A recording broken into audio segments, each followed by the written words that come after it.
The lesson. Oh yeah.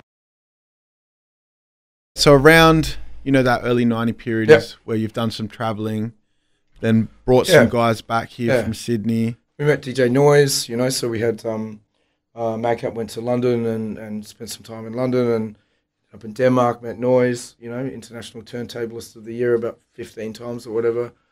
And, you know, Derek then moved from being, I guess, kind of like a rapper into DJing, you know, like, but, you know, like, just to point out, you know, Illegitimate Sons of the Bastard Funk, the EP we put out, we had the launch at Cargo Club, which is now long deceased, been knocked over, which is, you know, a crime against humanity as far as I'm concerned. And so Hilltop Hoods were our support. Well, I think it was their first kind of official gig, and they were too young to be in the club. They were amazing, you know, they did great, you know, and it was the full complement. You had Callum as well as Matt, and Danny had DJ Next, you know, but it was a full complement of Hilltop Hoods before, you know, they became the big thing.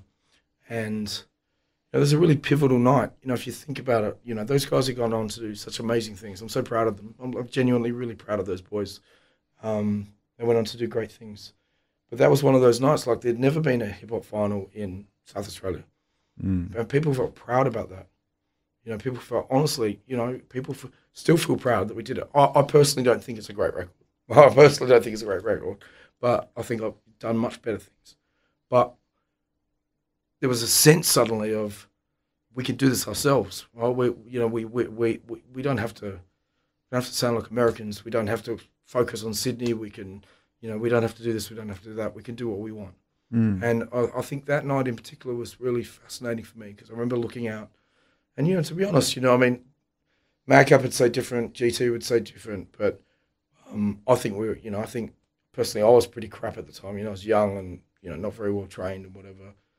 But, you know, watching Hilltops play, then us play and seeing the look in people's faces because they're like holding our record, like finally we got something, right? We got something, you know? And having, you know, the Death Connects TDC guys there, Cab and Rank and Massacre, Perish, you know, the giants. And, you know, I think for them, they felt that too. And that cover art was done by Hams up in Brisbane, amazing artists. And you know, I know we're sort of getting off cue here, but that's what I do. You know, we had a moment, Joe said to me as we got to the studio here in Bowden that they've got like a trophy wall of all the records that have been mixed, mastered and produced there. And we walk in, like our record's like top and center of the wall. And I literally had just a moment of like, really? Really? It's crazy, man. It's crazy, right? And then I realized that was 25 years ago. I'm only 26, so I was 1 when I did that record. Yeah. But, yeah, you know, it was a really fascinating time. Because remember, there was no radio show. There was no street press who wrote about us. There was no internet. There was actually no internet. And that's what kids don't understand. There was none of that. You know, Derek had a pager, for God's sake. Thought he had status. He also had a bum bag. I'm just going to say.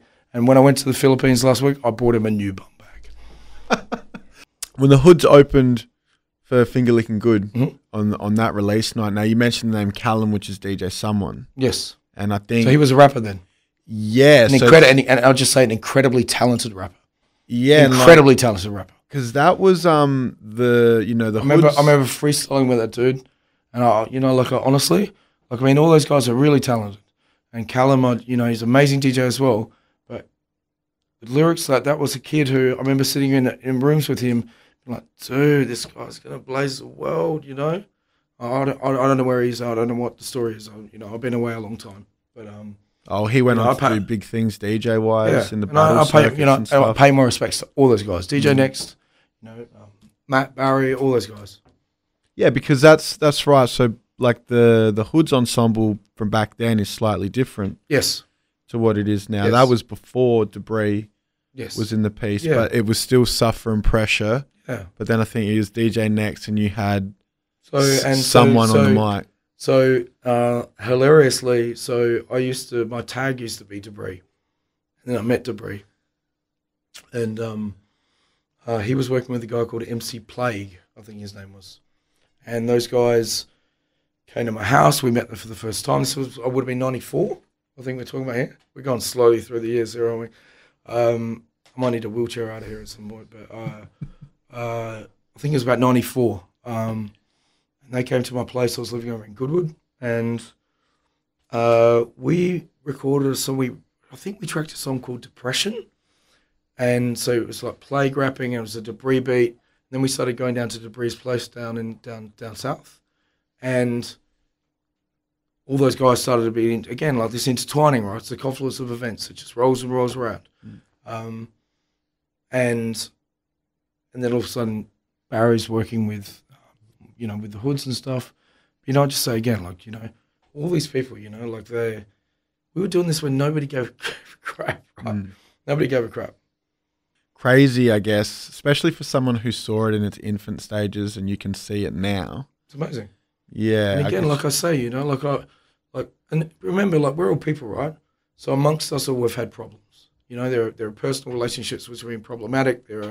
But I have the deepest respect, and just feeling like pride for people. Like our friend Sia. Sia sat in my car when she was 16. And she sung an a cappella of Lean On Me.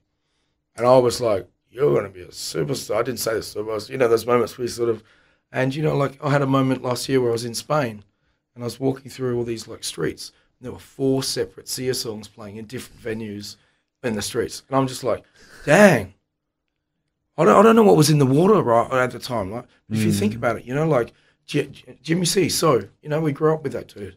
There he is, over in Europe and England, just painting this stuff, which is David Bowie mural, man. It's on the front cover of the New York Times. Jimmy C's. So, he was so. This is different people, or no, the same person. Yeah, okay. But so he painted the Bowie mural, right? And then Bowie died, and like his mural's on the front page of every newspaper in the world. This is the same period. It's amazing, like.